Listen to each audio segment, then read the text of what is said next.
A monk's wisdom. I was at a workshop in New York State in 2008. I didn't have any past life memories, but I did experience profound meditations during those group sessions, as well as a very interesting meditation one evening with another participant. I was not a practitioner and had gone there on my own.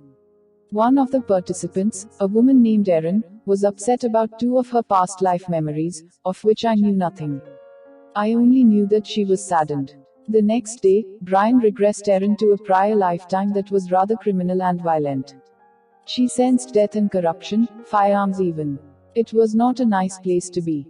Another memory was of being a man in Southeast Asia, working on the land and the water, feeling lonely. Much sadness and dark shadows were in these memories, and loneliness prevailed. The next regression was to a place that would throw light on or explain these two regressions that brought such sadness. Erin found herself in a place of great learning, an ancient library with people sitting around a huge table and writing in all languages. Books of learning and knowing were kept here, they had to be hidden away in case of attack or war. She spoke of this place as containing the truths of the world. As the regression was occurring on the stage, I looked at Erin and stopped seeing her face and body. Instead, I saw the face and body of a monk. This monk's head was huge, and his eyebrows were very long, fine, dark, and pronounced. His face was highly intelligent and clear-skinned. I blinked my eyes numerous times to see if I was being deceived by angles or light, but he remained. He was a big man, wearing a brown monk's habit that had a huge fold-over V-necked collar running from shoulder to shoulder. The monk, as Erin, spoke these words of wisdom: all religions have boundaries which are causing divisions, and this is not the purpose. We must look beyond the boundaries, beyond the narrowness. We must know the truth that life is eternal and that these are important times on earth. The truth of that life is eternal and that these are important times on earth. The truth of knowing is that we are all one. We must become aware of the knowing and the truths and seek union, not separation. Knowing is deeper, almost, than wisdom, as it is an internal shift in perception. I knew the implication of the words. I knew that knowing is union with the deep soul and God within. There was not a sound in that room. Perceptions were extremely heightened, especially for me. I had the idea that the place where Erin was had high walls with ladders to the volumes. I think that she said this. I also had the idea that this place was ancient and somewhere on earth. I am not sure if she said this, but I recollect the image in my mind. When she was brought back, the monk disappeared, and there Erin was again. Brian told Erin that she had experienced the sad lives because it was necessary for her to have the understanding of those things in her life journey, that all of this was for her learning on earth. It was important for her to know that she was highly developed. I had sketched an outline of the head of the monk. It was nothing more than bare lines on my notepad. I felt the urge to speak with her, but we then all went into the group progressions to 200 and 2000 years ahead, and there I was again in the stars. I felt compelled to ask Erin about the place she had seen and if she had been with monks. I managed to speak to her by pushing in front of someone who was already talking with her. I was a bit rude. But I had to leave immediately and wanted to ask. Erin told me that the place she had seen was somewhere between England and Scotland. I wondered if it was Lindisfarne, which is near the borders of England and Scotland, so I asked her to sketch the place on my notepad. She did. She drew the outline of the British Isles and the European continent. She showed an island to the very southwest of the British Isles, and then she drew the North American continent. This island off the southwest of the British Isles, which is Cornwall and which is around the Scilly Isles, she drew in harder outline, and then she drew some smaller islands to the east side of the North American continent. She said that what she had seen was on this island, the one near the Scilly Isles. I was quite astounded because this is the reputed area of Avalon, beyond the Scilly Isles and where King Arthur rests. I realized that Erin spoke of Scotland and England because most people didn't know about the British Isles, which is why I had first thought of Lindisfarne. But she meant the southwestern region and those long, hidden islands west of the Scilly Isles. This I found amazing. Afterward, I pondered all of these things and tried to recollect everything. I am aware of, knowing, being beyond earthly perceptions, and the deep truths and words of the monk were of such things. My knowledge of King Arthur and the Knights of the Round Table is such that whilst I am aware it is legend, I am equally aware that the stories come from the Druids, who were based in England beyond 5,000 years ago, and that the family of Arthur was pagan Druid and of the old religions Merlin. Arthur brought together the old and the new. When Christianity came to the British Isles, he signified the unifying force of the two coming together. Where I live now in Brittany was equally a Druid place, and, in fact, the Druids are still here. Much of the land has not been developed industrially, so there are ancient places, untouched, including an area of graves and other stones from at least 3,000 years ago. There are many holy wells in this area that date from before Christianity. When Christianity came, the wells were kept for religious purposes and churches were built nearby, so the link between the old and the new was a unifying force, not a separating one. Indeed, there is a chapel near me that was originally a Druid worship place. Then, when the Romans came, it was turned into a chapel to Venus, and later on it became a Christian church. This fascinates me because it shows the seamless adaptation of monuments and ancient, holy places of worship from age to age, without conflict or division. And this, of course, makes me think of the profound words of the monk that I saw in Erin. Eileen the Bruin. Eileen observed the monk in Erin just as effortlessly as she observed the metamorphosis from nature's cathedral to temple to chapel to church. I remember once visiting a mosque built upon the ruins of a Christian church, which had been built upon the ruins of a Roman temple, which itself had been built upon the ruins of an even more ancient Greek temple. Archaeological reincarnation manifested as seamlessly as the reincarnation of our souls, just as Eileen has described. During her regression, Erin spoke, as the monk, of how religions often divide whereas spirituality unifies and connects. Whether it is Nikhil echoing his long ago guru or Erin the primal Druidic knowledge, the messages are so similar. We must treat each other as loving family, because we are the same. Each one of us is connected. We have walked on the moon and we have split the atom, yet we still discriminate and wage wars in the name of religion. We seem to only see the differences in our faiths and not the shared truths. We miss the forest for the trees. There is a classic parable in which blind men were permitted to feel only one part of an elephant and were then asked to describe an elephant's form and nature. Some men felt the tail and declared an elephant to be like a rope, those who touched the trunk deemed it a snake, the ones touching its leg thought it to be like a pillar, and the ones who felt its ears and tusks had their own differing thoughts. All were correct, yet all were wrong. They were right about the particular features but not about the whole. It is as if we were those blind men. To find the spiritual core of our religions, the whole is more important than the particular parts. Erin speaks precisely of this core when she says, we must know the truth that life is eternal. The truth of knowing is that we are all one. And seek union, not separation. Remembering our past lives and the mystical state after death allows such knowing. Knowing is so much deeper than belief, reason, or logic. It is the fruit of direct experience, and its power is immense. It heals and it liberates. Knowing the truth of our spiritual essence can soothe the world and bring about peace, because those who know will renounce violence and embrace compassion. Life is eternal. We are all one. To hate or to harm another is to hate and harm yourself. Violence harms us immediately, because we are all connected. Violence also harms us subsequently, because its karmic debt has to be repaid, often in a future lifetime. And what happens when we allow religion or nationality or other similar characteristics to become the basis for such violence? We need only turn on the news to find the answer. The author of the final story of this chapter remembered a past life in the Holocaust, and her account certainly offers another example. However, and even more important, it presents the antithesis, a world where we transcend our divisions, rather than perpetuate them, where we unite together to form one loving and loved whole, and where everyone matters, everyone is equal, and where there are no barriers to separate us. Community. It took me years and the accumulation of many synchronistic moments to arrange my schedule as a parish minister in order for me to attend Brian and arrange my schedule as a parish minister in order for me to attend Brian and Carol's past life regression therapy workshop at Omega Institute. Having incorporated hypnotherapy and Reiki into my parish ministry, I thought that it might be interesting to add regression therapy to my repertoire of skills. Needless to say, I never expected the workshop to change my life in so many different ways. The first morning, Brian regressed the group.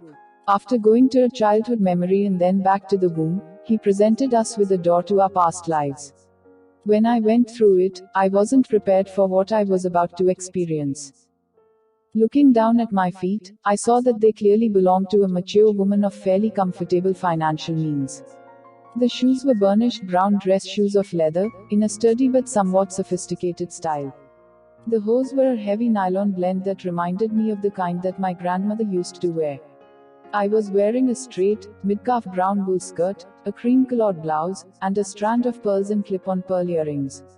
My hair was brown as well, and it was drawn back in a roll that went from the sides of my head along the nape of my neck, forming a kind of U in the back of my head. I couldn't figure out how I got it to look that way. I was relatively slender and around 5'5", neither of which describes me now. I was standing near a window in what appeared to be my living or dining room. It was clearly the top floor of an apartment building, as I was looking down toward the street below. The building across the street was similarly structured, and the facade was made out of stone or cement with some decorative molding along the roof line and across the window tops. This was clearly a cityscape. The room that I was in had high ceilings, the furniture was heavy but elegant in its own fashion. A crystal chandelier hung over a dark wood dining table. On the table were strewn family pictures, jewelry, candlesticks, and other small objects. Several adult children and their spouses anxiously moved around. The kids were playing and chasing each other, but their parents seemed very agitated. We were waiting for something when my husband came through the door and announced that we needed to gather what we could and report to the train station in 1 hour. We were being deported to a work camp. My husband looked like my present husband, only taller and more slender. Brian had us move forward in the regression, and I found myself waiting at the train station and then in the cattle car. There was a horrible combination of fear, physical pain, terror, and claustrophobia. I felt like I was being crushed, which coincidentally is a phobia I've had during my entire present life. As Brian brought us out of the regression, my tears came down in torrents. On the second day of the workshop, Carol was looking for people who had had a regression experience on the first day and who would be willing to work with her in front of the group. I told her my story as I limped forward with a cane due to a chronic knee problem and a recently crippling back ailment. She chose me to be her client, and we decided to go deeper into my first regression. I got a bit panicky, worrying that I wouldn't be able to get hypnotized, that I would only see a blank wall, or that being in front of the group would interfere with my ability to experience anything. Quite the contrary happened. The induction was like a slide into the deepest relaxation I had ever experienced. Carol expertly guided me back to that memory of the train tracks. I learned that my husband was a doctor and that I had been his nurse. There was incredible chaos at the train station, with Nazi soldiers barking orders. People were terrified, children were crying, and everyone seemed to be turning to my husband and me for information and for calm. When we saw the cattle cars pull up, the sheer terror of it all started to corrode my otherwise stalwart character, but I tried very hard to hold it all in. The conditions were horrific: a bucket in the corner for urine and feces, one small window to let in light and air. The soldiers crammed as many bodies into the car as possible, and everyone was screaming to hold up the children so that they wouldn't get crushed. It was impossible to sit down, there wasn't any room. My legs and back hurt terribly, just as they do in this lifetime, but I kept trying to soothe the grandchildren. I begged my children to have faith that God would protect us. I thought it couldn't get any worse. I was wrong. The train arrived at a camp far away. We had traveled for hours, and it was difficult to climb down and walk. Everyone was disheveled, dirty, hungry, and scared. There was initial chaos and then more shouting of orders. This is when we were separated. The women began to scream when our husbands were taken from us. But nothing prepared us for the children being ripped away. They told us they would all be together in a nursery, but by then none of us believed anything we were told. My daughter-in-law, and I, along with some of the other women we knew, were taken to a building where we were obligated to hand over our suitcases and give up our clothes. We were naked and cold.